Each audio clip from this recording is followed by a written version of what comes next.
Mwambie Bwana, unapowazuru wengine usinipite, hata nami nakuhitaji. Hakuna haja ya kuja kwenye ibada alafu utoke kama vile ulivyoingia. Ruhusu Roho wa Bwana apeleleze ndani yako, aingie ndani yako ili akuunde na akufanye upya. Bwana asifiwe. Hapa tumekuja kuchota nguvu za kutusukuma siku zingine 7 ili tena tukutane tena hapa siku ya Jumapili. Kwa hivyo ni vizuri, ningekuomba nyosha mikono yako mbele za Bwana hivi sasa. Mwambie Bwana, unapowazuru wengine, unapowatembelea wengine, unaponena na wengine Bwana, unapowaguza wengine Mfalme, unapowabariki wengine Mfalme mwema, Baba, unapowainua wengine, hata nami usinipite Mwokozi. Niguze, nena nami Mfalme mwema. Nahitaji faraja zako, nahitaji uguzo wako kwa jina la Yesu Kristo. Huyu ndiye kimbilio letu, huyu ndiye tegemeo letu. Bila yeye hatumo, bila yeye sisi kitu. Bila msaada wake nguvu zetu ni hafifu, maana yeye ni mwema na mwaminifu. Anasema tumtafute maadamu anapopatikana, na wasaa wa kukubarika ni dakika hii kwa jina la Yesu Kristo. Asante Mfalme mwema, asante Baba mwaminifu. Upokee sifa na kuinuliwa. Hakuna mwingine kama wewe, hakuna mwingine wa kuinamiwa ila wewe Baba wa mbinguni. Tunakupenda, tunakushukuru, tunakuinua na tunasema hakuna mwingine kama wewe. Pokea sifa zote na heshima zote katika jina la Yesu. Asante Mfalme mwema, asante Baba wa mbinguni. Na wale waliokaa mbali, tunawaomba tu kwa upendo wa Mungu Baba, tusonge mbele kwa jina la Yesu. Usimpe huyo Asha kazi nyingi, lakini kubalia tu kwa upendo wa Mungu Baba, usonge mbele ili tuweze kuandamana. Karibuni tumwabudu Bwana. Praise Jesus. Amen. Nifanyie hivi kama unaniona. Bwana Yesu asifiwe. Amen. Okay, ni kipindi kingine ambacho tuko nacho na ningependa twende mbele za Mungu na huu wimbo ambao unasema tunaomba uwepo wako. Bwana, usipoenda nasi sisi kweli hakika hatuwezi enda peke yetu.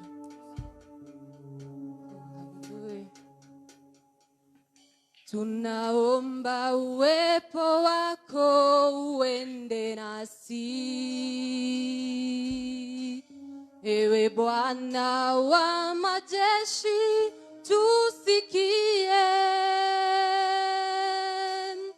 Kama huendi nasi, hatutaki kutoka hapa, hatuwezi peke yetu. Enda nasi, tunaomba uwepo wako uende nasi, ewe Bwana wa majeshi, tusikie. Kama huendi nasi, hatutaki kutoka hapa, hatuwezi peke yetu. Enda nasi, tunaomba uwepo wako uende nasi, ewe Bwana wa majeshi, tusikie.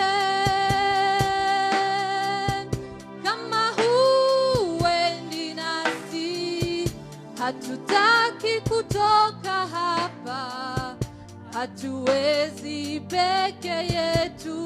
Enda nasi, tutavua mapambo yetu na vitu vyote vya thamani kwetu. Mioyo yetu twaleta mbele zako, tutakase na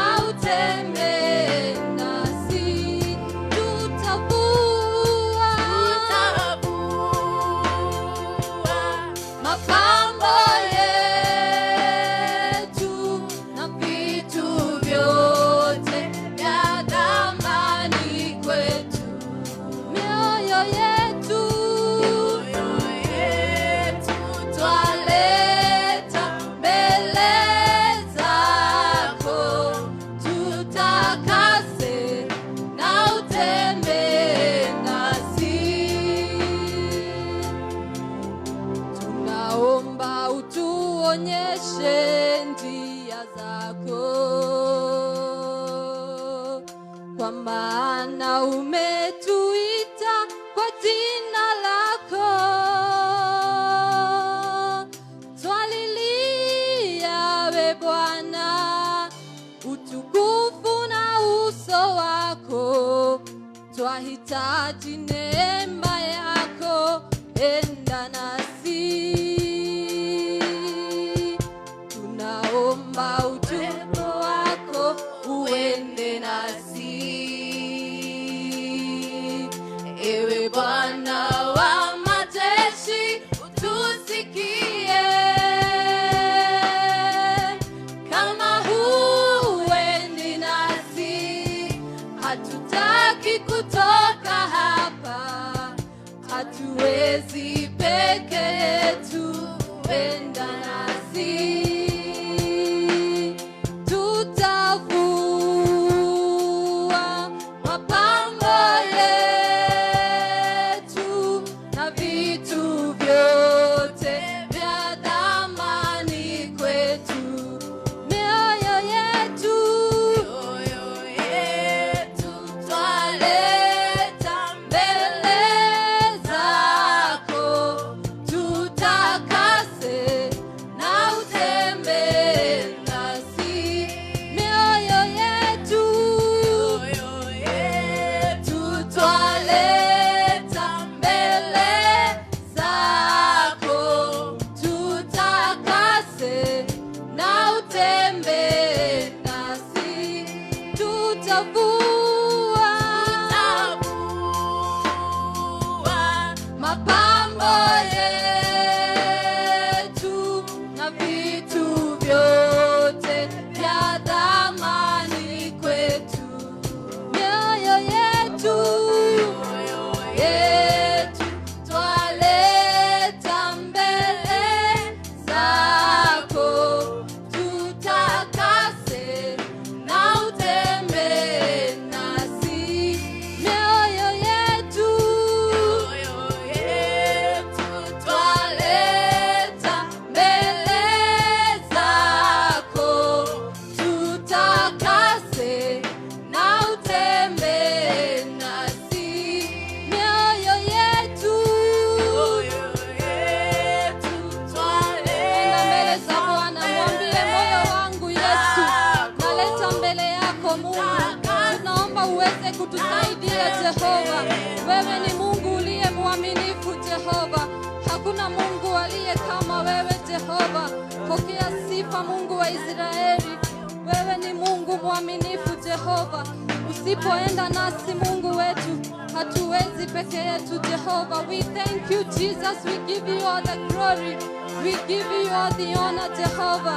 There is none like you Jesus. No one can be compared to you Jehovah. We welcome your presence in this place Jehovah my Father. Come and reign in us Jehovah. Lord, we thank you Jesus. Lord, we give you all the glory. We give you all the honor Jehovah. There is none like you Jesus. None can be compared to you Jehovah. Asante kwa wema wako Jehovah. Asante Mungu kwa kutulinda wiki iliyopita Jehovah. Tunakutegemea Mungu, maana wewe ndiye tegemeo letu Jehovah. Let's worship the Lord. Let's give him all the glory and all the honor because he deserves all the praises. Lord, we thank you Jesus. Lord, we give you all the glory. We give you all the honor Jehovah. We welcome you in this place Jehovah my Father. Pokea sifa Mungu, pokea utukufu. Wewe ni Mungu uliye mwaminifu Jehovah. We thank you Jesus. We give you all the glory. We give you all the honor Jehovah. Pokea sifa Mungu wa Israeli Jehovah. Maana wewe hufananishwi na Mungu mwingine Jehovah. Wewe ni muweza yote Jehovah. Asante Mungu kwa wema wako. Asante Mungu kwa fadhili zako. Pokea sifa, pokea utukufu. Lord, we thank you Jesus. Wewe ni mfalme mwema Jehovah. Hakuna Mungu aliye kama wewe. We thank you Jesus. We give you all the glory my Father. Thank you. Mfalme mwema,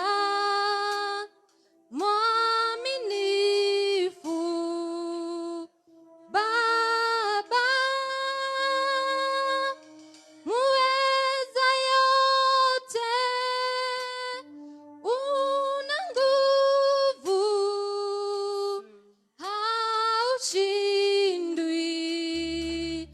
pokea utukufu, mfalme mwema. Mfalme mwema, Mwaminifu, Baba, muweza yote, una nguvu, haushindwi. Pokea utukufu, mfalme mwema. Mfalme mwema, Mwaminifu, Baba, uweza yote, una nguvu, haushindwi. Pokea utukufu, tunakupa, twakupa heshima na sifa zote. Ewe Mungu umetukuka, tunakupa, twakupa heshima na sifa zote. Ewe Mungu umetukuka,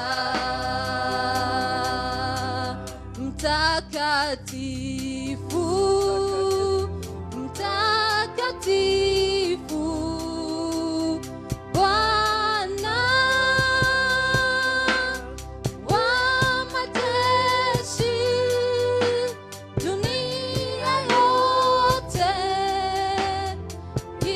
imejawa na utukufu wako, mtakatifu, mtakatifu, mtakatifu, Bwana wa majeshi, dunia yote imejawa na utukufu wako. Tunakupa, twakupa heshima na sifa zote. Ewe Mungu umetukuka, tunakupa twakupa heshima na sifa zote. Ewe Mungu umetukuka, ewe Mungu umetukuka.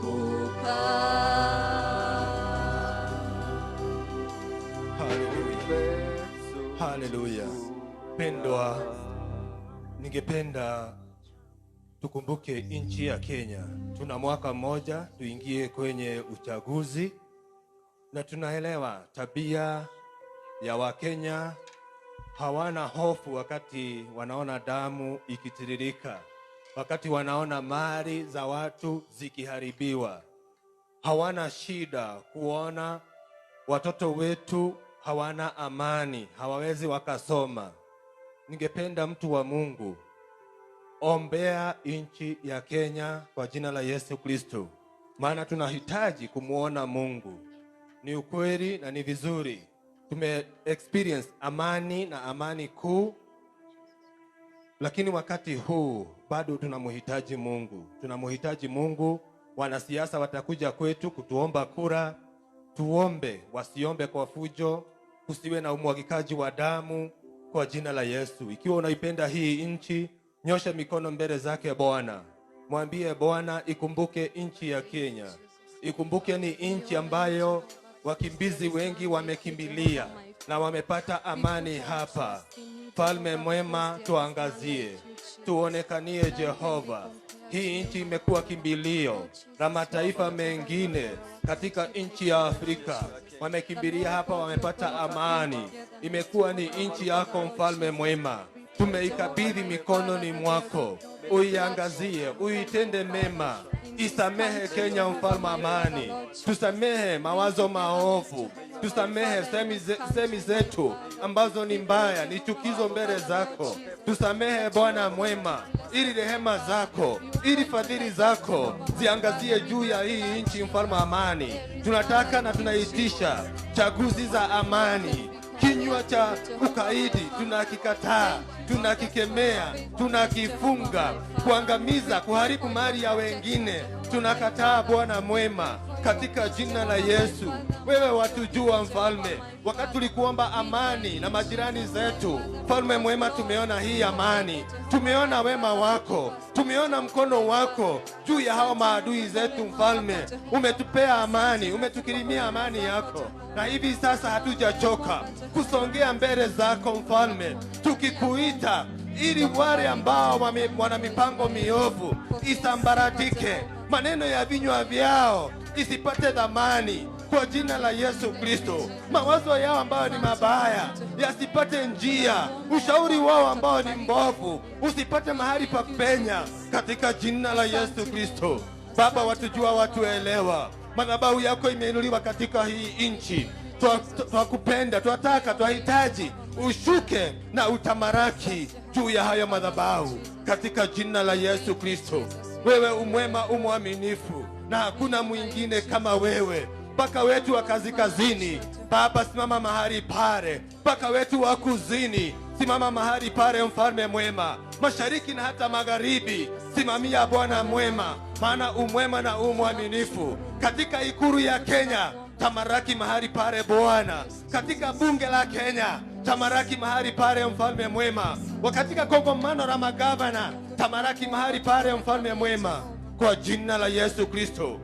Baba, tunaomba sauti ya watumishi wako, sauti ya wachungaji wako iinuke mfalme amani, na wawe na usemi, wawe na ushauri juu ya hii serikali, juu ya hii nchi katika jina la Yesu Kristo. Wasikike kuliko kawaida mfalme, kwa jina la Yesu Kristo.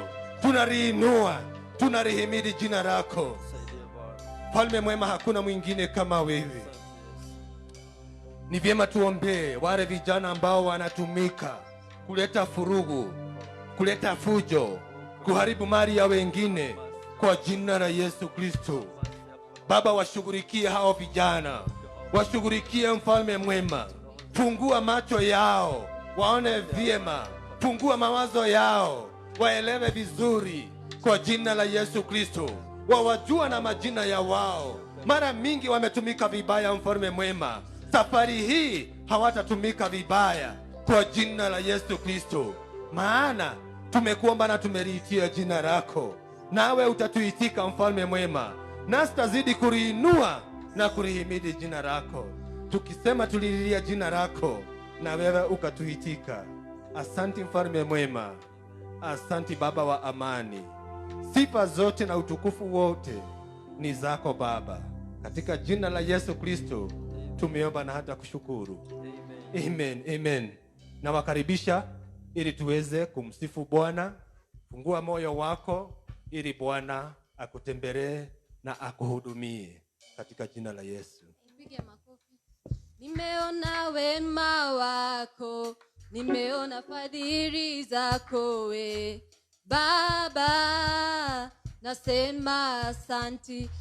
Hatuwezi tukasifu kama tumekaa. Tusimame watu wote kwa jina la Yesu. Nimeona fadhili zako we Baba, nasema asanti. Oh, nimeona wema wako, nimeona fadhili zako Bwana. Makofi kidogo, makofi kidogo. Oh, nimeona wema wako, nimeona fadhili zako Bwana, nasema oh, asante.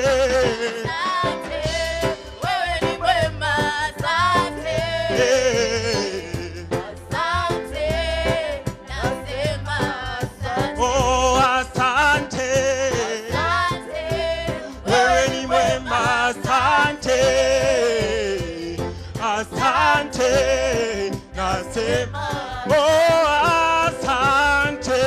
Asante, wewe ni mwema, asante. Oh, Asante, sema, nasema sema asante. asante. Oh, asante. Dance kidogo, dance kidogo.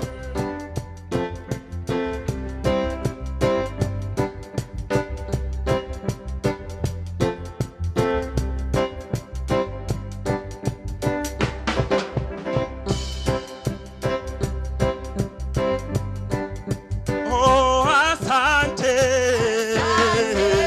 Wewe ni mwema, asante. Asante. Nasema one more asante.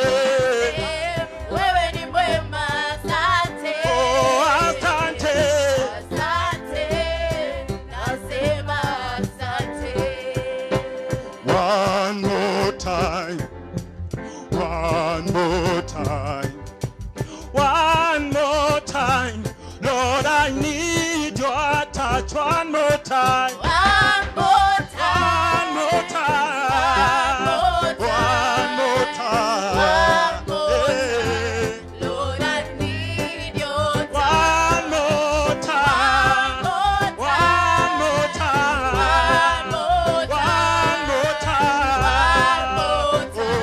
Lord, I need your touch. One more time. One more time. One more time. One more time. One more time. One more time. Lord, I need your touch. One more time. One more time. One more time. One more. One more.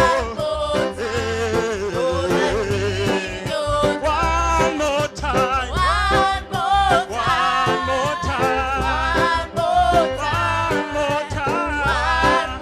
One more time. Lord, I need your touch. One more time. One more One more time. One more One more time. One more time.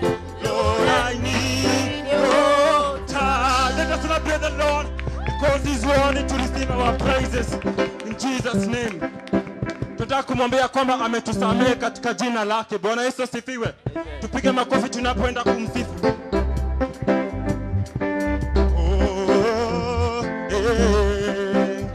Oh, amenisamehe.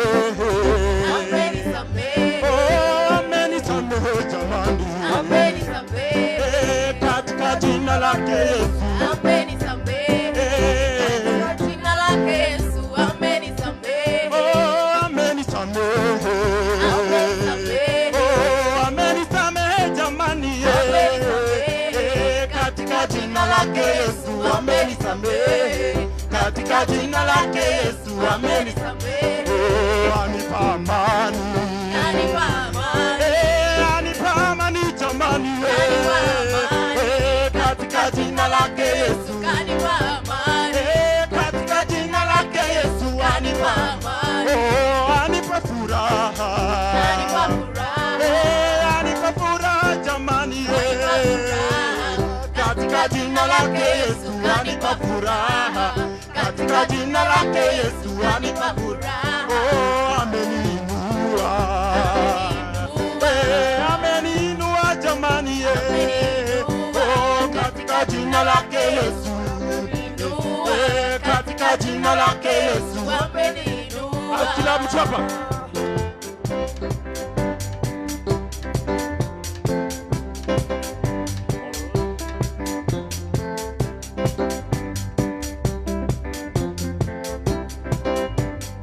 Oh, nimkimbilie nani? Nimkimbilie Yesu Mwokozi wangu. Nimkimbilie nani? Yesu Mwokozi wangu. Oh, nimkimbilie nani? Nimkimbilie Yesu Mwokozi wangu. Nimkimbilie nani? Nimkimbilie Yesu Mwokozi wangu. Oh, wakati wa shida na wakati wa furaha, na mkimbilia Yesu Mwokozi wangu Kimbilie nani Kimbilia Yesu Mwokozi wangu. nimkimbilie Kimbilia Yesu Mwokozi wangu. akimbilie Yesu.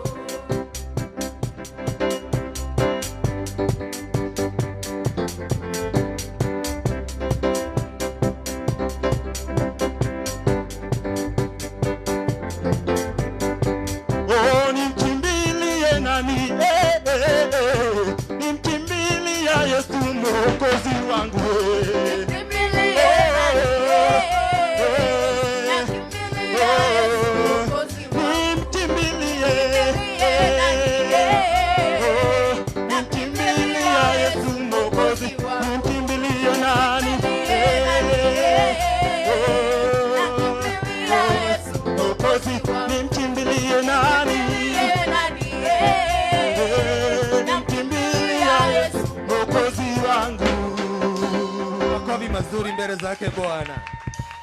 Amen. Amen. Amen. Sifa na utukufu ni kwa Mungu wetu. Haleluya. Amen. Maana hizi dhabihu zote, huo uimbaji wote tunautoa kwake kama dhabihu. Haleluya. Amen. Bwana awabariki sana na awatende mema. Ningewaomba tu tukae kwa dakika moja ama mbili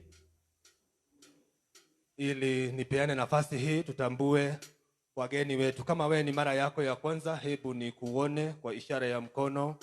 Haleluya. Tuna mgeni, tuna mwingine. Makofi mazuri kwa wao kwa jina la Yesu. Na nitatoa hii nafasi. Simama tu mahali ulipo, wewe ambaye umetutembelea, umeona ni vyema ushiriki nasi. Simama, alafu songa mbele, tusalimie, tuambie mahali umetoka, nasi tutashukuru. Tuwape kipaza sauti. Karibuni, tuwakaribishe kwa makofi mazuri wakati wanakuja. Njoo tu mami. Njoo mbele, njoo huku ili uonekane na watu wote. Itakuwa ni mzuri zaidi. Bwana asifiwe. Amen. Bwana asifiwe. Amen. Hatujambo. Majina naitwa Mere wa Ilimo. Hii ni mara yangu ya kwanza kuja hii kanisa. Ni mgeni, ninatoka upande wa Mai Mahiu. Bwana asifiwe. Amen. Kwa kwetu Mai Mahiu ninashiriki kanisa ya KAG. Na wakati niingie hapa Kwale, nimekaa kama mwezi mmoja sijaingia kanisa. Bwana asifiwe. Leo nikatafuta kanisa ya KAG na nikaipata. Bwana asifiwe. Amen. Nitasema nitashiriki na nyinyi.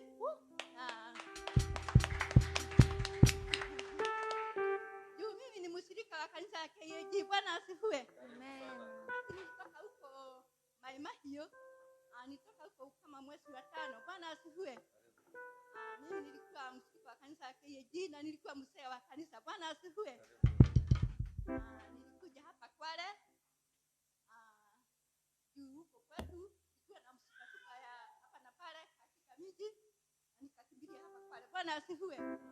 Niko na msichana yangu ule, nimekuja na yeye, lakini yeye anakaa hivyo. Mimi ndio nitamtolea ushuhuda, maana wakati wowote nikienda mahali niwashagi msichana wangu, lakini sio akaja. Yani sijui ni wangapi, mimi ni mama watoto wengi. Ndio nilikuwa natoa ushuhuda wangu juu mimi niko na taa ya Mungu. Lazima niweke juu ya mlima watu wote waione. Bwana asifiwe.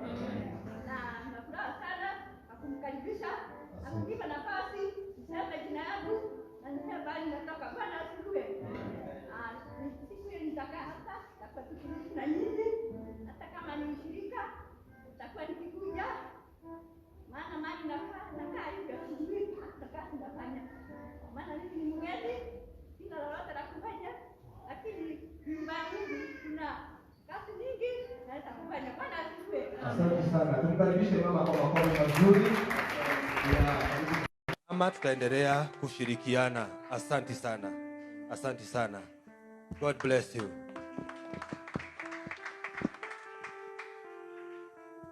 Bwana Yesu asifiwe. Bwana asifiwe. Jina langu ni Stella Wairimo, mama Moirore, mama James. Nimeokoka, Yesu ni Bwana. Nashukuru Mungu kwa vile nimeweza kufika hii kanisa. Nimekuwa nimeitamani sana kuwa nashiriki kanisa la Living Gospel. Mama Geta, mama Pita wamenialika sana hapa niwe ninakuja kutembea. Kwa sasa ninaomba niwe nashiriki pamoja nanyi. Amen. Amen. Hallelujah. Asante sana mama, karibu tena. Na baada ya hii ibada taonyeshwa mahali mtaingia ili mchungaji ana neno na nyinyi baada ya ibada. Bwana awabariki. Kuna wanafunzi wetu ambao wamekuja likizo fupi, na sijui kama wako wale ambao kwa midterm. Hebu nione wewe ni mwanafunzi, tuko na wao, makofi mazuri kwa wao. Alafu upesi njooni msalimie kanisa la Bwana. Songeni mbele, asubuhi tumekuwa na wengine. Kwa hivyo kama wewe ni mwanafunzi, njoo mbele tusalimie, tujue vile umekuwa ukiendelea, na hii ni nzuri. Tuwape makofi mazuri. Bwana amewarejesha. Jina, shule, alafu na tuambie tu kwa maneno mawili vile ambavyo unaendelea. Itakuwa ni nzuri. Praise God. Jina ni James Kamau. Na hiyo kibo yangu muichunge sana, hii ya mtambo muichunge sana. Tuendelee. Praise God. Amen. Jina ni James Kamau. Kutoka Chania Boys. Anaendelea poa.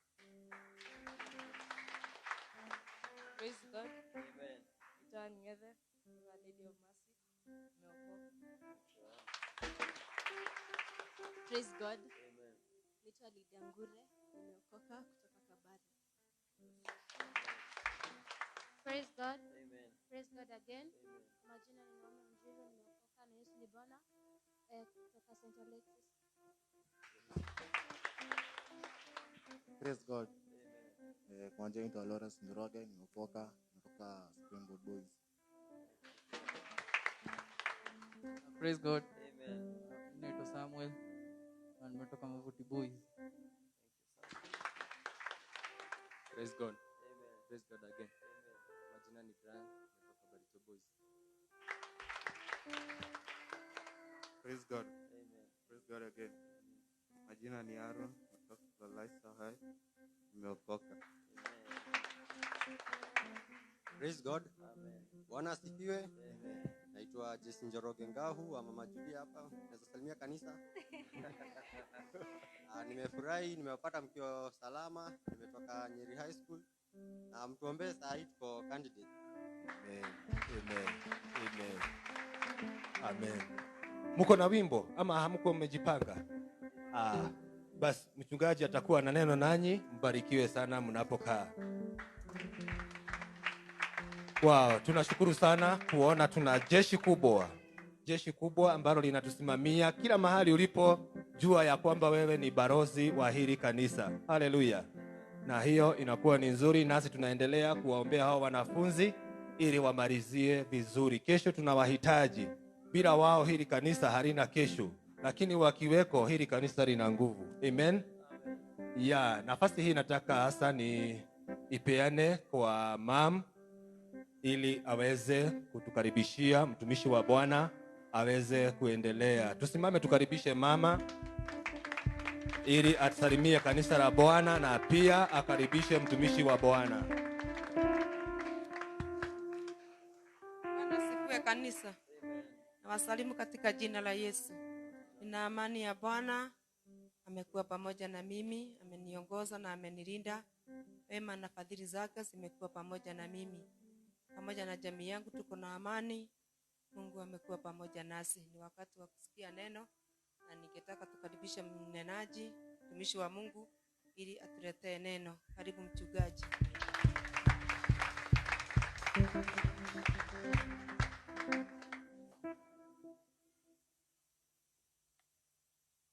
Praise Jesus.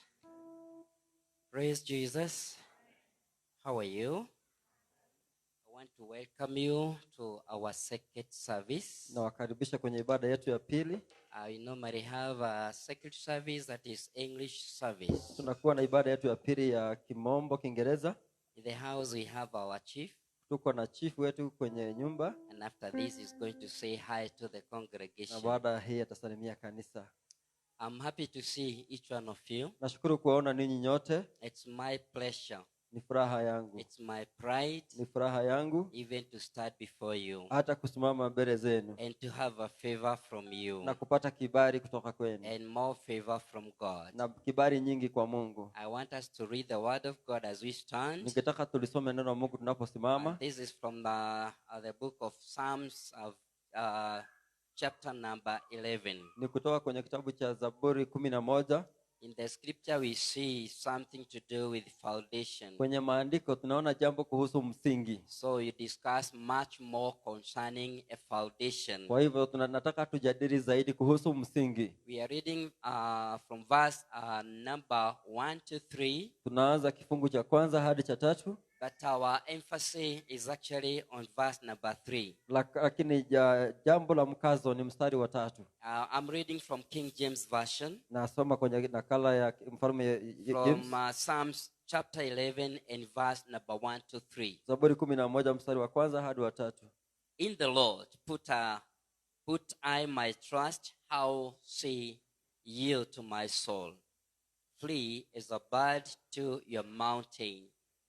For lo, the wicked bend their bow, they make ready their arrow upon the string, that they may privily shoot at the upright in heart.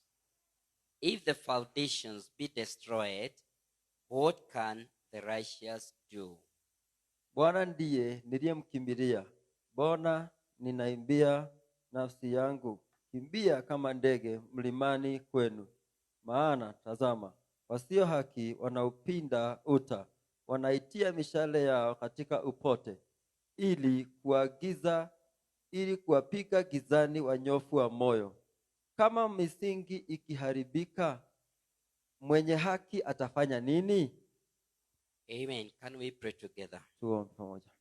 I want you to open your heart and tell God, speak to me through this scripture today. Fungua kinywa chako, mwambie Bwana uninenee kupitia haya maandiko leo. Open your heart now, pray that God is going to speak to you. Fungua kinywa chako na fungua moyo wako, ambia Mungu akunenee siku ya leo. Prepare to receive from your God. Na wewe ujiandae kupokea kwa Mungu wako. Father, in the name of Jesus, we thank you for your word. Speak to us as we continue. In Jesus' name we pray. Amen, amen. Can we get seated? Tukae chini wapendwa. Thanks for a praise team. Let us applaud them as they tuwapigie waibaji wetu makofi wanapokaa chini. Asanteni waibaji. Amen. Amen. I want us to discuss concerning a foundation. Nataka tujadili kuhusu msingi. We have diverse definition of a foundation. Tuko na ufananuzi tofauti kuhusiana na hili neno msingi. But a foundation is a base. Lakini msingi ni lile jambo ambalo la mwanzo sana. Where we place our structural buildings. Ambapo tunaweka mjengo wetu. A foundation is a stable ground. Msingi ni ile ardhi ambayo imehimili zaidi. That is able to hold. Inayoweza kudhibiti the weight of the structural building we are just about to build. Ama kushikilia uzito wa jengo ambalo tunataka kulijenga. This is the physical definition of a foundation. Hii ndiyo maelezo ya msingi. And we have the spiritual foundation. Lakini pia tuko na maelezo ya kiroho. This is the base whereby we raise our faith. Hapa ndipo msingi ambapo tunaweka imani yetu. So we have two types of foundations. Tuko na misingi mara mbili. And this is what I see Apostle Paul.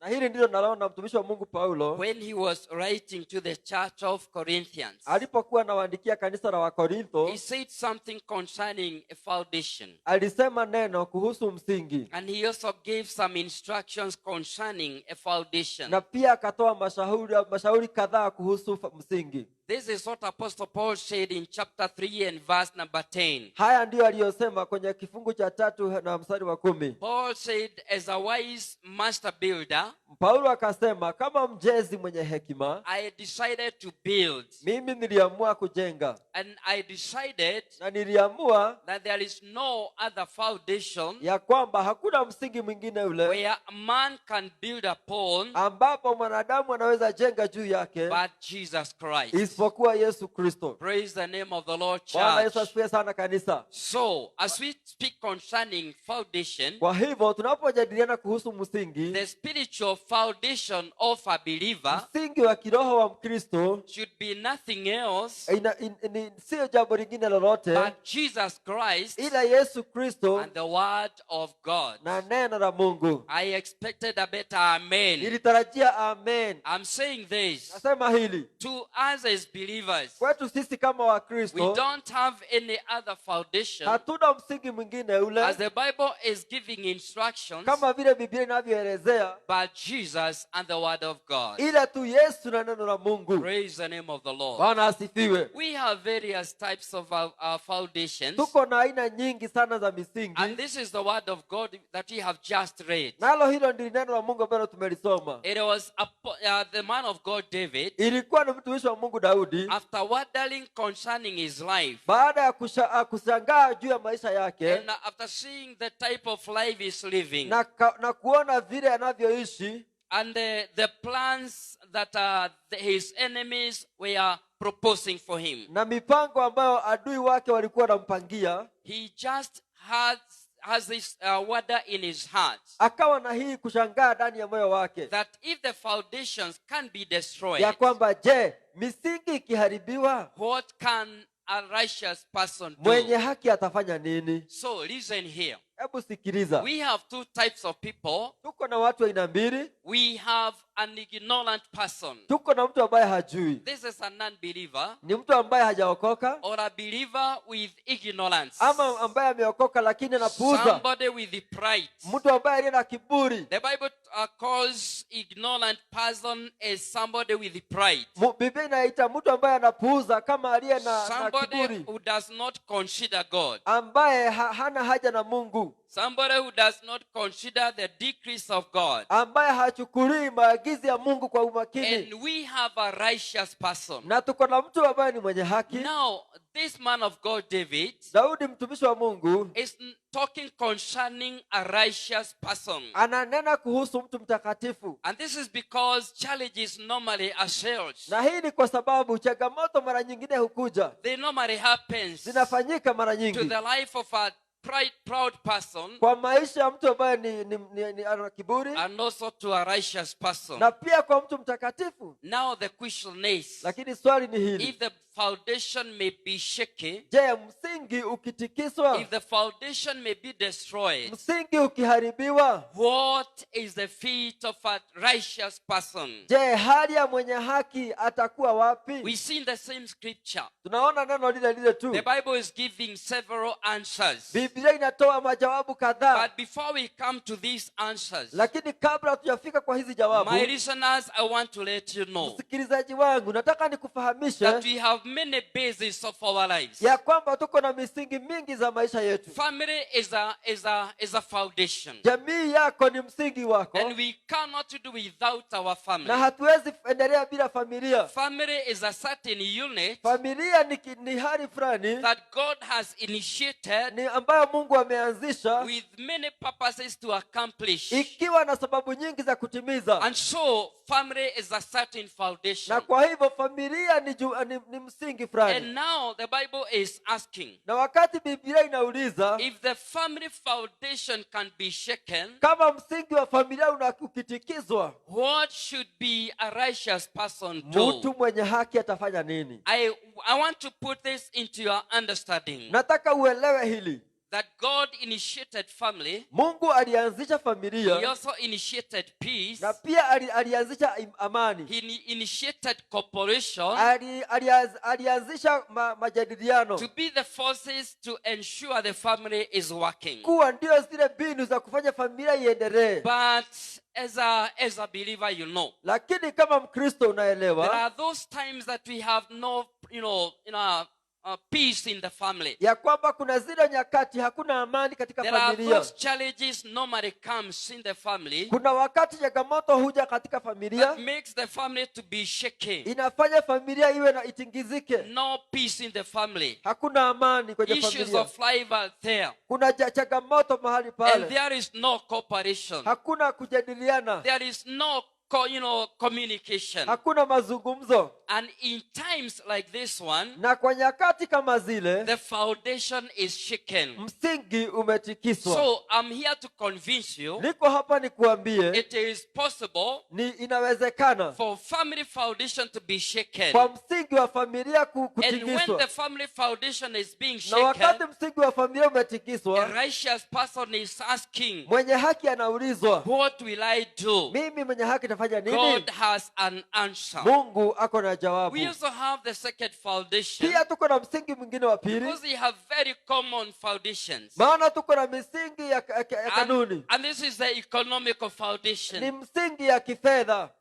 The economical foundation Msingi ya kiuchumi does not only affect families, yeye haiegemei kwa familia it peke yake, affects every community, inaingilia kila the jumuiya, whole country, hata nchi yote, even the governments, hata serikali, the county governments, hata serikali za maeneo, everybody. kila mtu. The economical foundation can affect. Msingi ya kiuchumi inaingilia kila mtu na This kila is hali. when now the whole country is crying Hii ni wakati nchi yote inalia because of the uprising of prices of food Kwa- and consumables. kwa sababu vifaa na mali yote imekuwa na bei ya juu, And there is an outcry in families na kuna kilio kikubwa katika familia because the budget has raised up so highly. kwa sababu hali ya kifedha imeinuka sana. This is a foundation Hii ni msingi that is being shaken. ambayo imetikiswa. The economical crisis in our country Hakuna hali mbaya ya kiuchumi that is katika nchi yetu affecting the county governments, ambayo ina affect serikali ya maeneo, that is affecting our families. ambayo inaingilia familia. This is a certain foundation. Huu ni msingi wa aina fulani. I want us to have this perspective Nataka tuwe na huu mtazamo that there comes a time, ya kwamba inafika wakati when even the economical crisis, wakati kunakuwa na ubaya wa kiuchumi, it comes to a challenge. kunakuwa na changamoto, There is a cry, kuna vilio, a lot of needs, kuna mahitaji mengi unattended, ambayo a hayajafanyiwa lot of kazi, issues that requires money, kuna mambo mengi yanahitaji and there fedha is no money. na hakuna fedha. This is because economy is a certain Ni foundation kwa sababu uchumi pia ni msingi fulani that is subject to be shaken. ambayo mara nyingine And hutikiswa, the Bible is asking, na Biblia inauliza, when the economical foundation is shaken, wakati msingi wa kiuchumi unatikiswa, what can a righteous person mtu do? mwenye haki atafanya nini? We have the third foundation. Tuko na msingi wa tatu. This is the material foundation. Huu ni msingi wa mali. What is material foundation? Mali, msingi wa kimali ni nini? Is a good home. Ni nyumba nzuri. You know, having a good home is a good material foundation. Kuwa na nyumba nzuri ni msingi wa Even kimali. having a car, Hata kuwa na gari nzuri, having wealth, hata kuwa na rasilimali, having a good business, kuwa na biashara iliyosimama, even a physical body fitness hata kuwa na afya katika mwili wako, is also a Pia- material foundation. pia ni msingi wa kimali. Listen here. Hebu nisikia, I'm speaking today economically, ninanena leo kiuchumi, spiritually, kiroho and family wise, na hata kifamilia, that all these are ya foundations kwamba hizi zote ni misingi, and they are all subject to being shaken. na hii misingi yote mara nyingine And hutikiswa, whatever is shakeable na ujue kama kwa sababu inatikiswa is corruptible. inaweza haribika, It can be destroyed. inaweza haribiwa. And finally, number Na 4, hatimaye ya nne, we have a church. tuko na kanisa. A church is another foundation Kanisa ni msingi mwingine whereby we take refuge in. ambapo tunajificha. When the church is stable, Wakati kanisa limesimama it vizuri, is able to pray. Kanisa linaweza kuomba to sustain the believers. na kuweka Mkristo vizuri. When the church is healthy and stable, Wakati kanisa limenawiri na limekaa it vyema, is able to sustain inaweza kumlinda the believer Mkristo with the prayers katika maombi and the physical services. na hali yote ya huduma za kiroho. When the church is healthy, Wakati kanisa liko vizuri, it is able to intercede for the country, inaweza kuombea nchi, and we have peace and tranquility in the country. na tunakuwa na amani na utulivu katika When the nchi. church is healthy, Wakati kanisa limeshamiri, it is able to pray and sustain the leadership of the country. linaweza kuomba na kudumisha uongozi wa nchi. But there comes sometimes, Lakini nakuja wakati mwingine, as what we can see in the year 2007. kama vile tulivyoona mwaka wa 2007. This is when the country was in a crisis. Huu ni kipindi ambacho nchi yetu ilikuwa katika hali ya taharuki. It was in war. Ilikuwa katika vita. And there was a deeper crisis Kulikuwa na mambo mabaya that actually affected even the church itself. ambayo iliingilia hata kanisa lenyewe. And for the first time in our country, Kenya, Na kwa mara ya kwanza katika nchi yetu ya Kenya, we saw the church being burnt down. tukaona kanisa limechomwa lote. We witnessed, believers dying and, young innocent children dying in the church. Tukaweza kuona watu wakiuawa katika kanisa na kuchomwa And ndani this ya is a very kanisa. clear indication Na hii ni ishara ya kwamba that even a church itself, ya kwamba hata kanisa lenyewe there comes a time inafika wakati as a foundation, kama msingi it can endure inaweza a jistihimili time of crisis, hali ya mabaya, a time of challenge, hali ya changamoto, a time of destroyment of the foundation. wakati wa kuharibika kwa msingi. Because the Sababu Bible says, maandiko inasema anything that is perishable, chochote ambacho kinaweza isha, anything that is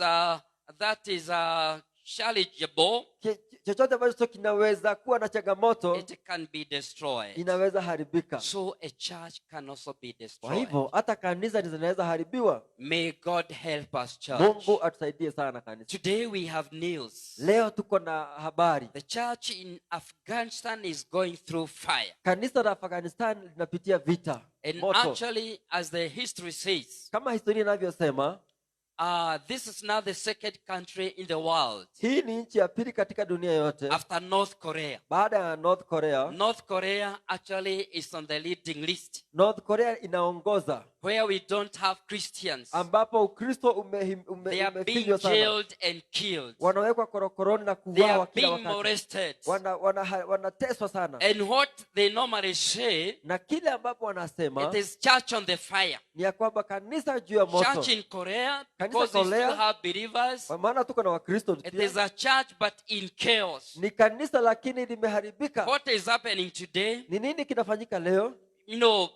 Believers are being killed. Wakristo wanauawa, Others are being jailed wengine wanafungwa korokoroni because a certain group, they call themselves Taliban, kwa sababu kuna watu wanajiita Watalibani, they have taken control of the whole government, wamechukua uongozi wa nchi yote ya Afghanistan and they have decided na wameamua the Christian church will not prevail. kanisa halitaendelea. But I remember the words of Jesus. Na lakini nakumbuka maneno ya Yesu When Jesus said in Matthew 16 verse number 18, wakati Yesu aliposema kwenye kitabu cha Mathayo I will 16 build my church, mstari wa 18, nitalijenga and kanisa the langu gates of hell will never prevail na against milango ya it. kuzimu haitaliweza. Am I talking to somebody Na here? nena na mtu hapa, Can somebody say amen? hebu sema amina. These are the words of Jesus. Haya ni maneno ya Yesu. Jesus said, Yesu alisema I will build my church, nitalijenga kanisa and the langu gates of na hell milango ya kuzimu will never haitaliweza, ever prevail against it. haitaliweza kamwe. This puts a believer into a certain situation Hii inamweka Mkristo katika hali fulani that even the church as a ya foundation, kwamba hata kanisa kama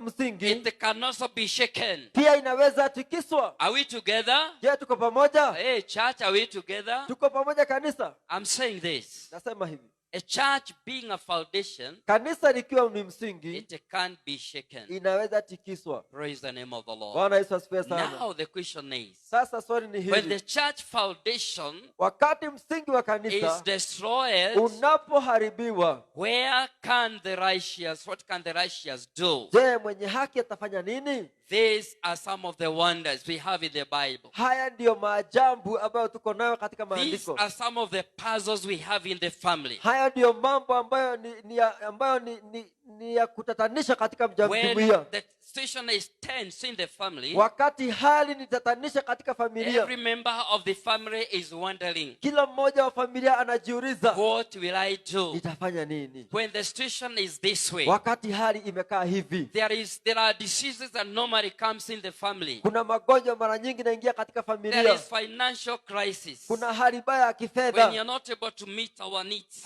Hatuwezi kutimiza In a haja zetu. situation like this one, Kwa hali kama hii, everybody in the family is asking, kila mtu katika familia anajiuliza, what will I do? je, nitafanya nini? When economical crisis hit the country, Hali ya kiuchumi ikigonga nchi yetu, affecting the counties, inaingilia counties, affecting the families, inaingilia familia, affecting the church. inaingilia hata kanisa. Every person in the country Kila mtu katika nchi is having this one question. ako na swali hili When the moja, situation is like this, hali ikiwa namna hii, what will I do? mimi nitafanya nini? When material foundation is shaking, Wakati msingi wa mali umetikiswa, when we see our business are being tried, tunaona biashara zetu zinapotikiswa, when we see our resources are now deemed to dangers, tukiona rasilimali yetu inakuja kuisha na kuharibiwa, when even the physical fitness is now gone, hali yetu ya kiafya inaenda ikiharibiwa, there is this one question. tuko na swali moja, What can the righteous do? mwenye haki atafanya And nini? even when the church is in trouble, Na hata wakati kanisa liko kwenye when shida, the church is shaking, wakati kanisa linatingiswa, the believers elsewhere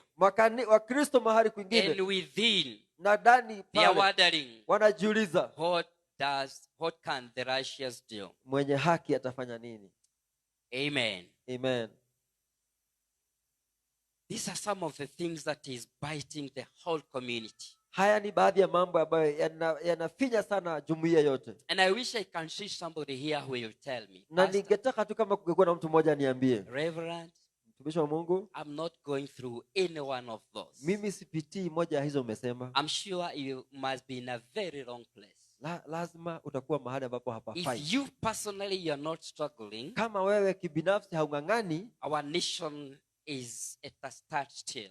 nchi yetu iko katika hali ambayo imeduaa, There is no peace. hakuna amani. Kuna hali ya kurushiana maneno hapa na There pale. is situation of blame game. A lot of blaming now and then. Kuna hali ya A kujibizana, lot of corruption in our country. ufisadi wa hali ya juu. Every single Kenyan has been robbed his right economically. Mwanakenya wote hana haki yake imeenda kiuchumi. But I want to thank God today, Nataka nimshukuru Mungu wangu because leo, God has an answer. maana yeye ako na jawabu. Okay, turn to your neighbor. Ambia jirani yako, Ask this question to him. muulize hili swali, In a situation like this one, kwa hali kama hii, what will I do? mimi nitafanya nini? Turn to the other neighbor.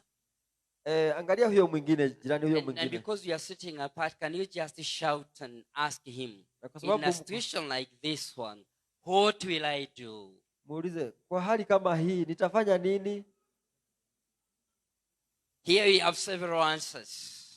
Kwenye maandiko tuko na majawabu The kadhaa. beauty of the word of God Uzuri wa neno la Mungu is that every question you have in the Bible, ni ya kwamba kila swali tulilo nalo katika it has Biblia an answer in the same Bible. iko na jibu kwenye Biblia yenyewe. And so, from Proverbs chapter number 18, this is what you are going to do. Na kwa hivyo kwenye kitabu cha Mithali 18 When the tutasoma family hili. foundation is shaky, Wakati msingi wa familia when the unatikiswa, economical foundation is destroyed, wakati msingi wa kiuchumi when unaharibika, material foundation is destroyed, wakati msingi wa kimali and even umeharibika, when the church foundation is destroyed, na pia wakati msingi wa kanisa this unaharibika, is what you are going to do. haya ndiyo atakayofanya. This is what God says to Yes. this believer. Bwana anasema kwenye huyu Mkristo This hivi. is what God says to a righteous person. Bwana anasema kwa huyu mtu mwenye In haki. Proverbs 18 verse number 10, Mithali 18 mstari wa the 10. Bible says, Maandiko inasema, the name of the Lord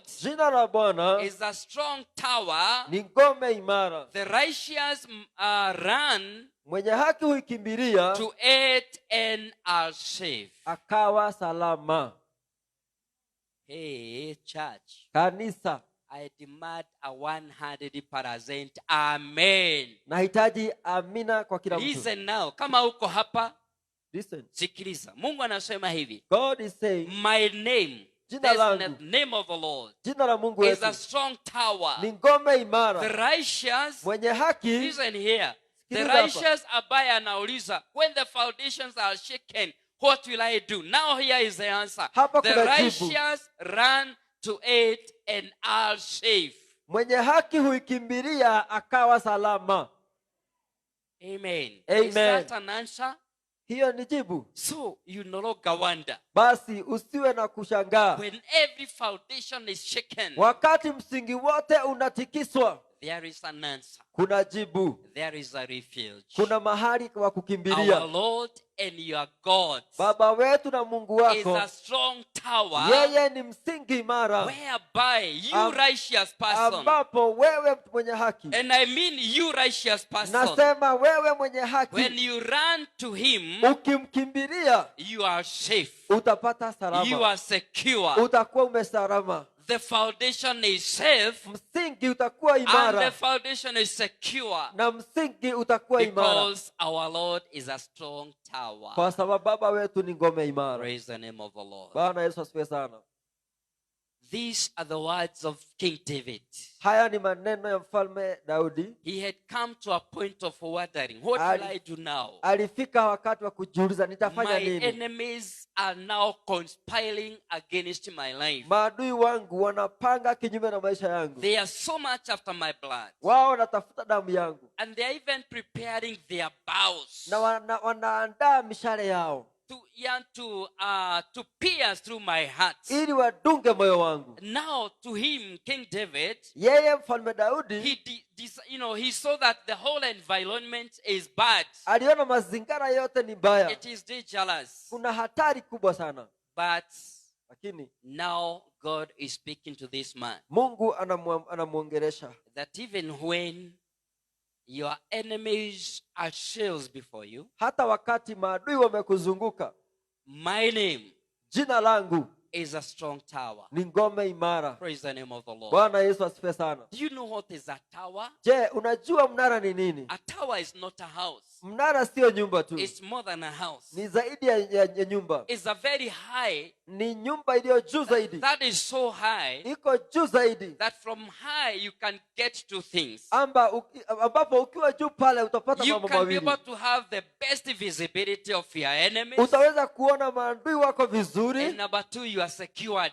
Na jambo la pili, utakuwa umelindwa. That is what the Bible now talks about. A tower. Hivyo ndivyo Biblia inaelezea kuhusu And ngome. now God says to a believer. Na Mungu ananena kuhusu God Kristo. says to a righteous person. Anamwambia mtu mwenye haki. That when the family foundation is destroyed, wakati msingi wa familia unaharibika, you are secured. Wewe umehifadhiwa. Because my name, kwa sababu jina langu, is a strong tower. ni ngome imara. And the righteous person, ambapo mwenye haki, is allowed to have a safe refuge. Ameruhusiwa kupata kimbilio. Praise the name of the Lord. Bwana Yesu asifiwe sana. Praise the name of the Lord. Bwana Yesu asifiwe. Listen here very carefully. Hebu sikiliza kwa makini hapa. It is one thing, ni jambo moja, to know God, kumjua Mungu, as a strong tower, kama mgome imara, whereby a righteous person can run and have a refuge. ambapo mwenye haki hukimbilia na apata kuwa salama. But it is another thing, na pia ni jambo lingine, to trust in God, kumtumainia huyo Mungu, to take the name of God as your refuge, kulichukua jina la Bwana kama and ngome to have imara, the name of God in you, na kuwa nalo ndani yako. and as a righteous person, na kama mtu mwenye haki, then you are sure, basi you will no umehakikishwa longer wonder ya kwamba hautakuwa na that the shanga foundation is now destroyed, ya kwamba msingi umeharibika, because as a believer, kwa sababu kama Mkristo you have God as uko na a strong Mungu tower.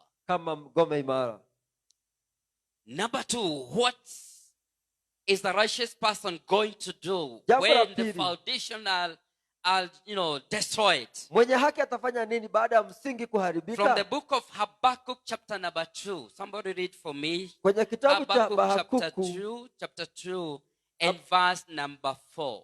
Habakkuk chapter 2 and verse number 4. Habakuku 2 mstari wa 4. Okay, I don't know in English, somebody, and then we read in Kiswahili. Habakkuk. Chapter 2 verses 4. Nani ako na Kiingereza? This is the second answer. I have it.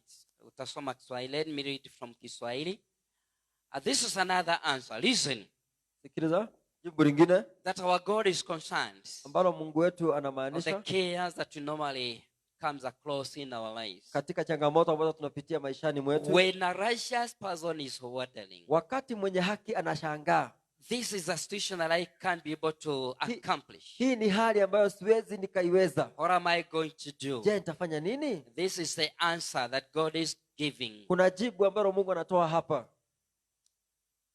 Habakkuk chapter 2 Habakuki 2 and verse number 4. mstari wake wa 4. Let me see. Hebu nione. Yes, behold, his soul which is lifted up is not upright in him, but the just shall live by his faith. Tazama, roho yake hujivuna, haina unyofu ndani yake, lakini mwenye haki ataishi kwa imani yake. Church, I want to issue a certain instruction here. Kanisa, nataka nitoe maelezo hapa, And it is also a warning. na pia ni jambo la kuonya. When a pastor says something, Wakati mchungaji husema jambo, you can fail to say amen. unaweza kosa kusema amina, But anytime we read the word of God, ensure to say amen. lakini tukisoma neno, tafadhali sema amen. Am I talking to somebody here? If I'm talking to you, can you raise your hand and say amen? Inua mkono wako, sema amen. The word of God is God's authority. Neno la Mungu ni authority ya Mungu. It bears his power and authority. Inabeba nguvu ya Mungu na uweza wake. Your part is to say it is true. It Kazi is real yako by saying amen. ni kukubaliana tu kwa kusema So amina. I'm going to repeat this scripture. Nitarejelea kulisoma hilo neno. Behold, his soul which is lifted up is not upright in him, but the just shall live by his faith. Tazama, roho yake hujivuna, haina unyofu ndani yake, lakini mwenye haki ataishi kwa imani yake. Now, we see there is a wondering from somebody here Tunaona kuna mtu hapa anajiuliza, by the name of King David. ambaye ni mfalme Daudi. If the foundations are destroyed, Kama msingi imeharibiwa, what should a righteous person do? mwenye haki atafanya nini? And now the second answer is this one. Sasa kuna jawabu la pili The tumelipata. just, Mwenye haki, the just is a righteous person, mwenye haki ni huyo mtakatifu, shall live by faith. ataishi kwa imani. This is now the principle of faith Hiyo ni kanuni ya imani and the functioning of faithfulness. na utendaji kazi wa uaminifu, That in every foundation that is shaky, ya kwamba kwa kila msingi ambao when the umetikiswa, family foundation is destroyed, wakati msingi wa familia umeharibiwa, when the economical foundation is destroyed, wakati msingi wa kiuchumi when the umeharibiwa, material foundation is destroyed, wakati msingi wa mali and even umeharibiwa, when the church foundation is destroyed, wakati msingi wa kanisa umeharibiwa, there is a hope for this one person. kuna tumaini kwa huyu mtu mmoja. The just shall live by faith. Mwenye haki ataishi kwa imani. I see the word of God says the just shall live by faith. Nasema neno la Mungu nasema mwenye haki ataishi Do kwa we have a imani. just person here?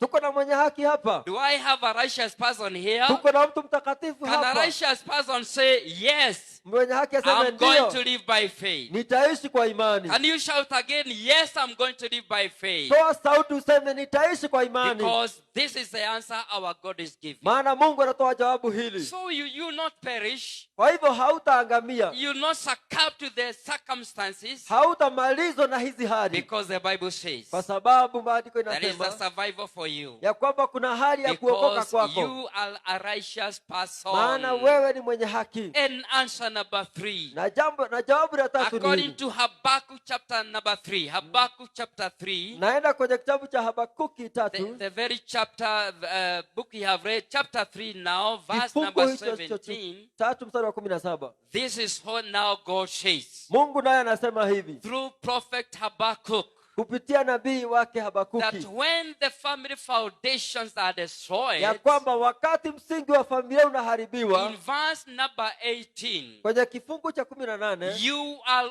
only supposed to rejoice. inakufaa tu wewe ufurahie. Come on, church. Kanisa, You are supposed to rejoice. inafaa ufurahie This tu. is the word of. Can I read it for you? Hebu Because niwasomee if I read, you say amen. na nikisoma useme amen. Yet I will rejoice in the Lord. Ila nitafurahia Mungu wangu, I will joy in God of my salvation. walakini nitamfurahia Bwana, nitamshangilia Mungu wa wokovu wangu. Are you sure hiyo amen ni imetoka kwa moyo kabisa? Basi amen mzuri. Amen. But all of a sudden, Lakini hapo ghafla tu, like the time of Job, wakati kama ule wakati wa Ayubu, you know, season comes msimu ulifika and carries everything. na ikabeba kila kitu. And these are the very experiences Na hizi ndizo hali ambazo that a common man, zinazokuta mtu, an upright person, na mtu ambaye ni mzuri, and even a righteous person ambaye ni mtakatifu, normally encounters. anapitiaga.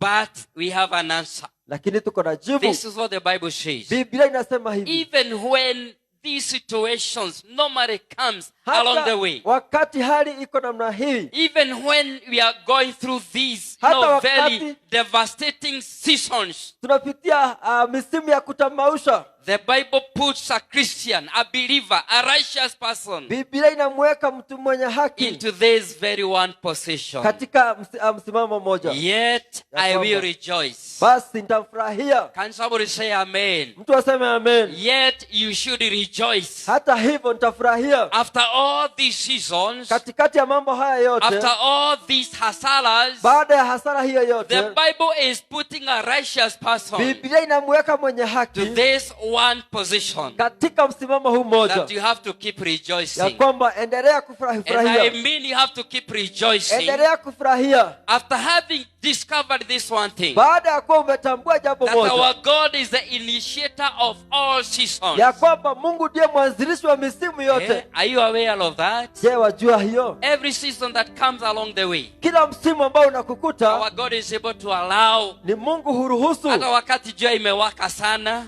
mostly when the sun si is ya so kwamba Mungu scorching. amehama kutoka kiti chake cha Not enzi. that God has out of his praise. Hata wakati baridi ilikuwa mingi sana, Even when it was too much cold, our God was still on the throne. Mungu wetu alikuwa kwenye kiti chake cha Listen, enzi. a righteous person, Sikiliza wewe mwenye what haki, you're supposed to do. kila unachofaa In kufanya, verse number 18, kwenye kifungu you cha are just 18, supposed to rejoice inakufaa tu furahie in the Lord, katika Bwana, and you joy in the God na ushangilie of your Mungu salvation. wa wokovu wako. Naongea na nani? Who am I talking to? Kama ni wewe naongea, nionyeshe hivi. Show me by your heart. Nasema hivi, I'm saying this. hata wakati hali iko namna hiyo, Even when the situation is like hata that, wakati umepanda na even haukuvuna, when you have planted and you have not reaped, hata wakati biashara even imeharibika, when your business is hata down, wakati watoto wamekosa even karo, when children has no school kitu ya fees, kwanza uelewe, mtu wa one Mungu, thing you should know, man of that God, our God is aware, is that our God is ever aware, very conscious na yeye of anahimiza every storm in our lives, kwa kila dhoruba katika maisha yetu, of every season. kwa kila msimu. And so this is what you're supposed to do. Na kwa hivyo inakulazimu ufanye haya, And by doing this, na kufanya our hivi, God is able to change the Mungu situation. anakubadilishia You're supposed msimu. just to rejoice. Unafaa ufurahie tu. Praise the name of the Lord. Bwana Yesu asifiwe sana. I mean you're supposed to Na rejoice. maanisha inakulazimu And ufurahie. rejoicing is not sharing your faith to others. Na kufurahia sio kutangazia wengine It hali is yako, to rejoice in the Lord. ni kufurahia Bwana. Why are you going to rejoice? Kwa nini utafurahia? Because you have this one faith Kwa sababu uko na imani and confidence. na uko na uhakika. This is a season for today. Hii tu ni msimu wa saa Our hii. God has a better season for Mungu wetu uko tomorrow. na msimu mzuri ujao wa This is kesho. just a circumstance. Hii ni hali tu ya This kupita. is just a storm. Hii tu ni dhoruba. And our God is above, far above Na Mungu ako juu ya every storm of life. ya kila dhoruba ya And maisha. so listen, as I say for the Na last kwa hivyo time, sikiliza ninapotabatisha when nikisema, situation is like this, wakati hali iko namna the hii, word of God is compelling neno la you Mungu linakusukuma that you have to rejoice. ya kwamba inakulazimu You have to furahie, rejoice. inakulazimu And furahie. this is the very reason Na hii ndio sababu where we see this man of God, tunapoona mtumishi wa Mungu Job in chapter number 19, Ayubu kwenye kifungu cha 19 in verse number 23, mstari wa 23, when he discovered alipojua that even his physical body is wearing out, ya kwamba hata mwili wake unaharibiwa, and he said, na akasema even though I remain hata kwamba just nikibaki with the skeleton of my body, nikibaki tu na mifupa yenyewe. in verse number 25 he said, Kwenye kifungu cha 25 one nasema thing I know, jambo moja and najua I'm very sure na of, nina uhakika is nalo, my God liveth. ya kwamba Mungu wangu My anaisha, God is alive. Mungu wangu yu hai, My God is not dead. Mungu wangu hajakufa. Even when I am in this kind of a Hata situation, nikiwa katika hali kama hili, brethren, mpendwa, this is a very confession hii ndiyo kukiri that our God intends for us to have. ambapo Mungu anataka tuwe This is nacho, by having this one knowledge. kwa kuwa na ufahamu The moja season may tarry for a night. ya kwamba kipindi kinaweza The tears ngojea may tu tarry usiku, for a night. machozi yanaweza kaa kwa But there usiku, are better things tomorrow. lakini kuna mambo mazuri Let kesho. us just be focused Hebu turenge on a tu better kwa tomorrow. kesho iliyo njema. When the seasons are bad, Wakati kipindi ni the kibaya, same God is able to bring Mungu wetu anaweza kuleta better seasons along the way. misimu mzuri And hapo so you're baadaye, supposed to rejoice. na kwa hivyo inakulazimu furahie, Rejoice in your trials. furahie katika kati ya majaribu, Rejoice when the foundation is shaking. furahie wakati msingi inatikiswa, Rejoice even when issues are bad. furahie wakati mambo sio And mazuri, you find na joy utafuta furaha in the God of your katika salvation. Bwana Mungu wa wokovu wako. And finally, Hatimaye James chapter 5, Yakobo 5 verse number 15 mstari wa 15 and number 16. na 16. God has given us a very wide avenue Mungu ametupatia mapito of mazuri coming to Him.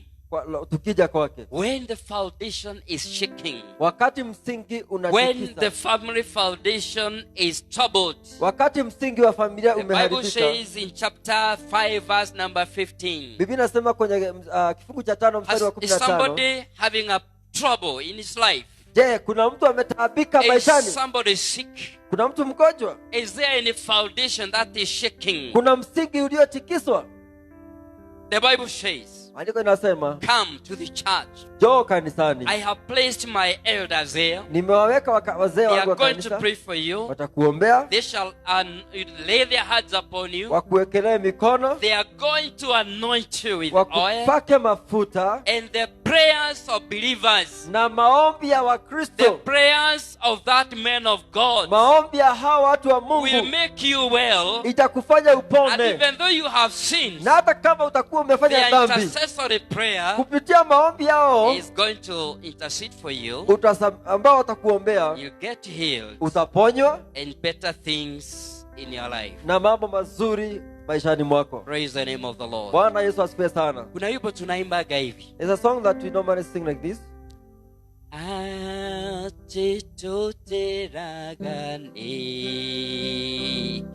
Atituteraganiki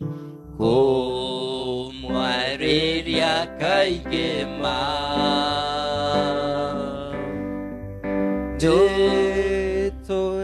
tulikanire nake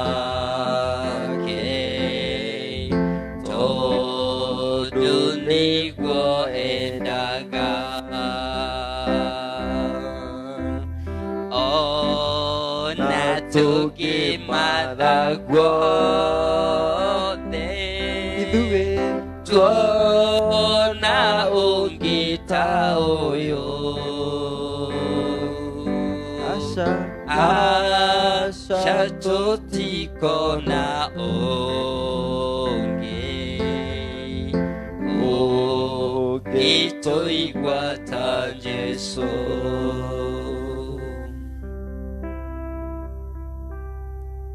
Si vizuri, si vibaya kupenda kuombewa. It is not bad to be prayed for, But the Bible says in James chapter 5, lakini maandiko inasema kwenye kitabu cha Yakobo 5, we have our Lord, tuko na Bwana wetu our Jesus, Yesu Kristo who hears our prayer. anayesikia maombi And yetu. when we are weak in our physical beings, Na wakati tumekuwa dhaifu katika miili He yetu, has prepared the ameandaa altar ameandaa madhabahu, the sanctuary for you, madhabahu kwa sababu yako, where the man of God ambapo mtumishi wa Mungu and the appointed ushers and the elders of the church, na wazee waliowekwa wakfu, they present you before God watakuombea na wakupeane mbele to za hear Bwana. your prayer. Mungu atasikia maombi When yako. the foundations Wakati misingi are destroyed, imeharibiwa, we have Jesus tuko na Yesu seated on the right throne of God, amekaa kwenye mkono wa kuume wa Mungu, hearing your prayer. anasikia And maombi when yako. you are weak enough, Na wakati wewe you can umedhoofika, pray for yourself. unaweza We jiombea. have the church elders, Tuko na wazee wa we kanisa have the wanakuombea, pastor, tuko na mchungaji and our atakuombea, God is able to listen na Mungu wetu to atasikiliza, them when they cry. watawasikiliza Above wakilia. anything else, Juu ya kila kitu the chote, Bible says maandiko inasema that our Lord Jesus, ya kwamba Yesu after the Kristo work of redemption, baada ya kazi ya ukombozi he ascended to God the Father alienda kwa Mungu Baba, and is now seated na yeye on amekaa the right hand of our Father kwenye in heaven, mkono wa Mungu wa and day by day he is interceding na for you. siku baada ya ingine anatuombea. My listener, Na hebu sikiliza sasa, listen very carefully. hebu sikiliza kwa When makini. your pastor can fail you, Wakati mchungaji when atakuangusha, elders can fail to pray for you, wazee wanaweza kosa kukuombea, you have an intercessor. uko na muombezi This is Jesus Christ, ambaye ni Yesu who Kristo died for you, aliyekufia, and day by day he is praised na for siku you. baada ya ingine anakuombea. So there is no way Kwa hivyo hakuna njia you ile can yote just wonder, inafaa because the ushangae foundations are shaky. ati kwa sababu msingi umetikiswa.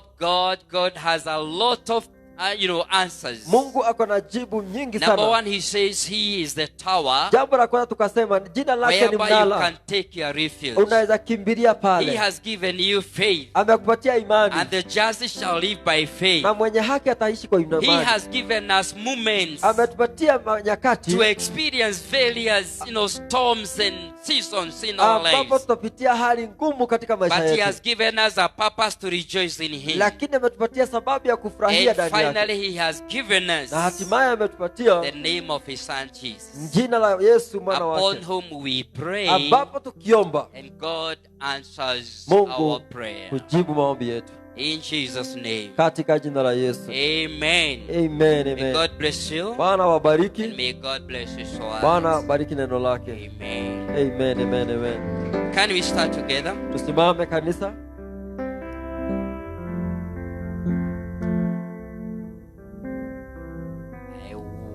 Would wish to see praise team. Viongozi wa uimbaji tafadhali.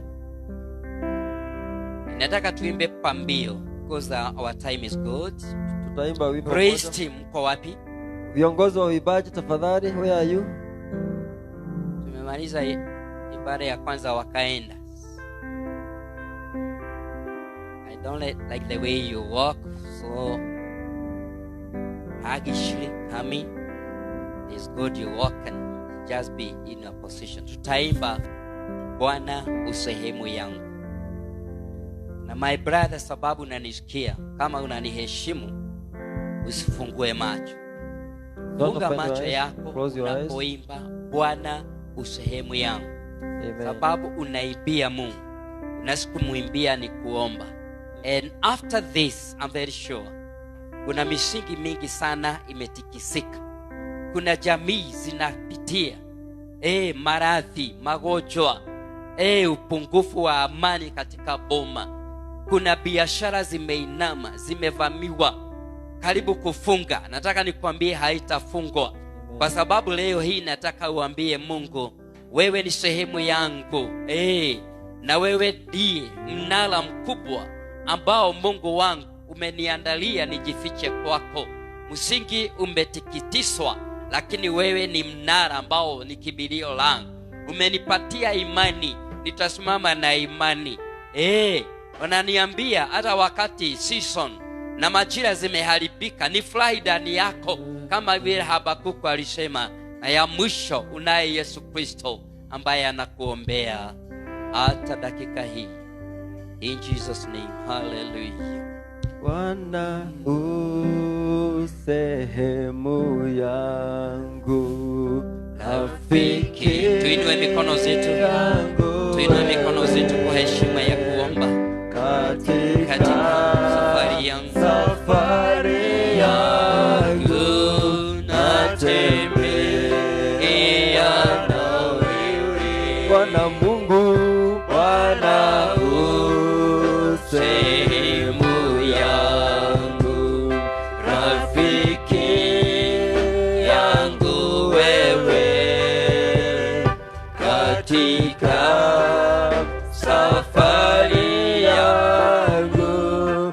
natembea na wewe pamoja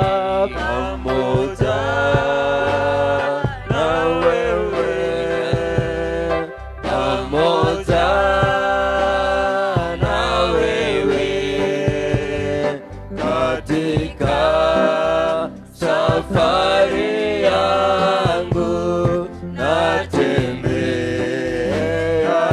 Fungua mdomo na wako. uniongoze. Fungua mdomo wako sahi.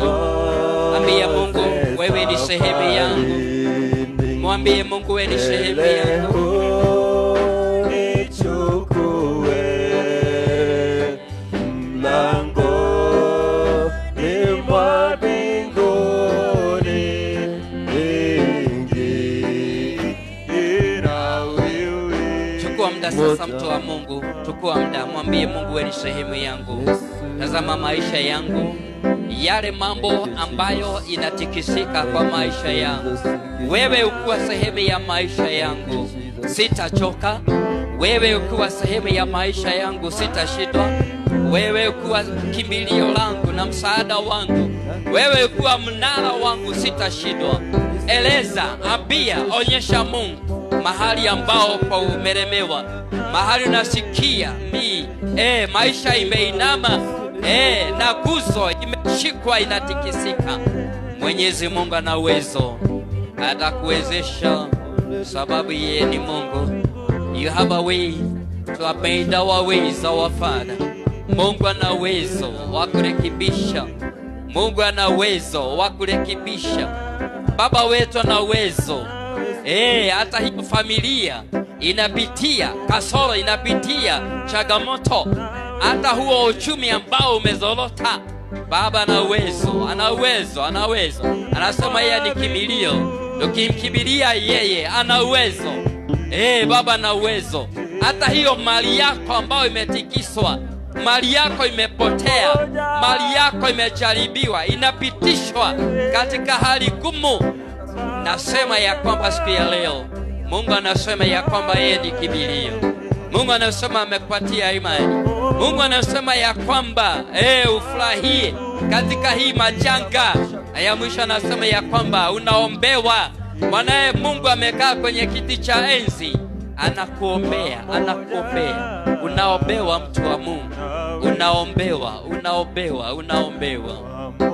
Father, we thank you. Father, we thank you for your word. Father, we thank you for your word. Thank you.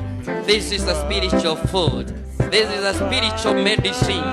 Oh God, that is needed for our loins. It is needed for our physical and spiritual body. We thank you. We thank you. We thank you. We thank you, Jesus.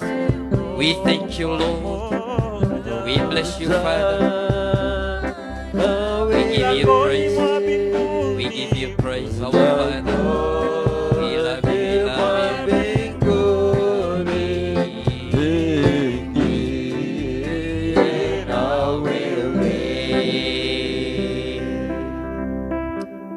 Hallelujah. Thank you, Jesus. Inua mkono mara ya pili, mwambie Mungu asante sababu ya neno. Mshukuru Mungu sababu ya neno. Mwambie naomba hili neno linihudumie, linibadilishe, linijenge, linisimamishe kwenye upendo wako. Neno lako Baba liwe la kunifunza, kuniongoza, kunielekeza katika kila hali. Father, we thank you for your word. You take it. It's a bread of life, my Father, spiritual nourishment to direct, to help us, our Father, even to know your will. In Jesus' name we pray. Amen. Amen. Amen. Ya mwisho nataka kuomba na wewe uliye na hitaji katika familia, kibinafsi, katika kila eneo. Mungu ako hapa siku ya leo, and is actually ready to hear. Ako tayari kujibu hilo ombi ambalo unaomba, hiyo hitaji ambao uko naye katika hali ya kumwamini. Inua mkono wako tunapoomba, na Mungu atakutana na kila eneo la maisha yako, kila eneo aliye na hitaji la kuponywa. Mungu wetu ni Jehova Rafa, mponyaji. Jehova Jire anapeana Yeye ni Jehova ambaye ni mpeanaji. Father, we thank you for these hands ambazo zimeinuliwa mbele zako.